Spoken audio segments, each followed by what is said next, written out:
Hello everyone, welcome back to the channel. So I recently got a chance to play the Final Fantasy 7 Rebirth Demo at MCM in London, and thought I'd share the moments I liked most about the game. So as part of this experience there were two demos, one for the fated Nibelheim mission and one for the open wilds of Junon.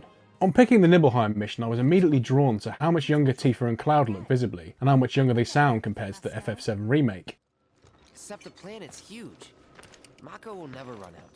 The attention to detail here is brilliant, as this part of the game obviously takes place 5 years before the main story. The little nuances in the character's body language stand in complete contrast to the more hardened the characters become after events that happen later. Magic sure is weird. As you travel through the caves you notice the materia coming out of the ground, which looks absolutely beautiful, and as you climb a bit further into the caves you can look up to the world outside, which instantly reminded me of the first part of Tomb Raider 2 from 1997 at the Great Wall of China when you look out on the world for the first time. This really brings home just how far graphics and games have come since those days. As you climb up to the Mako reactor and realise how abandoned it is, you really get a feel for how little the Shinra care about the world. This is shown by all the rubble and junk lying around like empty containers and boxes. This adds to the really lived in feel the Final Fantasy 7 Remake world has been given so far. There's also a part a little way through this demo where you basically use a super industrial hoover to suck up all the polluted air so you can get through to an elevator, which is a great bit of interactivity and perfectly captures how the Shinra are happy to leave things polluted as long as it doesn't inconvenience the humans travelling up the elevator. This of course is a commentary on how the convenience of the select few is put ahead of the well-being of the planet, which is a major theme of the Final Fantasy 7 story. Playing as Sephiroth is incredible. In the original FF7, you got to experience how outclassed you were by Sephiroth at this point in the game by the initial difference in his attack power and HP. Here, this is represented by how hard he hits and more the human interactions Sephiroth has with Cloud and Tifa. Get back. He treats them like children throughout, and you get the overriding feeling that Sephiroth is in his own league, at least compared with Cloud at this point in the story. Such a puppy. This is further illustrated in the boss battle at the end of this demo. Several times Cloud is captured by the Materia Guardian boss and you have to use Sephiroth to get him out, again highlighting the difference in their two levels of strength. Cloud is the main character you've used until this point in the story, and despite his strength he still needs to be rescued by Sephiroth and his overwhelming power. I think the highlight of this demo though is the synergy abilities that can be utilised between Cloud and Sephiroth. Watching these two attack together gave me goosebumps and is something that I didn't think I needed in my life until I saw it firsthand. Sephiroth. So moving on to the Junon demo. As I started this part of the demo, like the first demo, the first thing that stood out to me was a difference in both how Cloud and Tifa look as older characters, and the nuanced difference in their vocal performances is a testament to how world-class the vocal cast is for this series. Oh my god.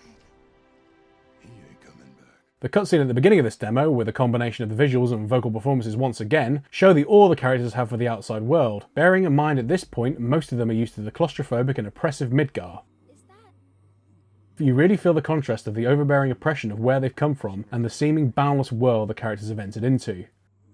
Come on. Followed by this intro, you are immediately greeted by a group of Chocobos and can all ride on them at once.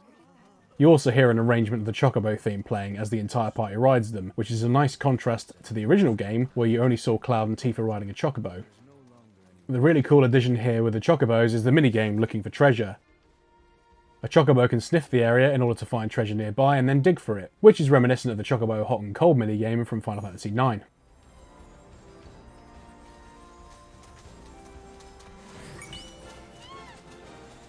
You can also pick up items which can be transmuted into other items, again similar to Final Fantasy IX with the synthesis shops in that game.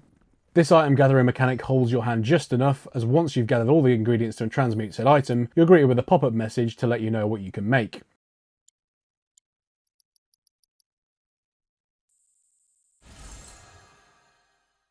As you travel further into Under Junon, you are welcomed by a lady called Rhonda, who immediately notices that your gang is Avalanche, and if she hands you in, she'll be rewarded.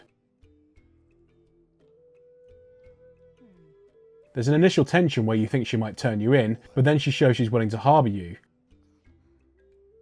You can see the real conflict of the people in this world, choosing between looking after themselves and looking after the well-being of the planet. And be 100 grand richer for it. Down here, though, we know when to turn a blind eye. Probably the visual highlight of this demo is seeing Yuffie being attacked by the Terror of the Deep monster on a boat.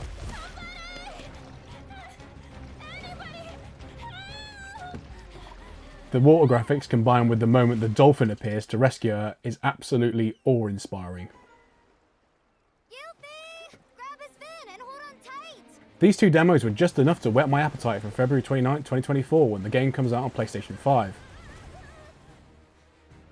The visuals are absolutely stunning, and I probably could have spent the entire time I had for the demo just looking out over the water on both Mt Nibel and Junon if I could have. I've not played Final Fantasy VII Remake in a year or so, but the combat system here is so intuitive it came back to me almost instantly. Being able to play as Sephiroth with the added synergy combat options was again something I didn't think I needed, but now it's the part of the game I'm most excited for. I'm also looking forward to sinking a lot more time into playing around with gathering items with Chocobos and around the world, and probably sinking as many hours into that as I did in Chocobo Hot and Cold back in 2001 and Final Fantasy IX. Special thanks to Square Enix for allowing me to have a creator slot to record footage. Thank you for watching, and let me know what you're most excited about with Final Fantasy VII Rebirth in the comments below.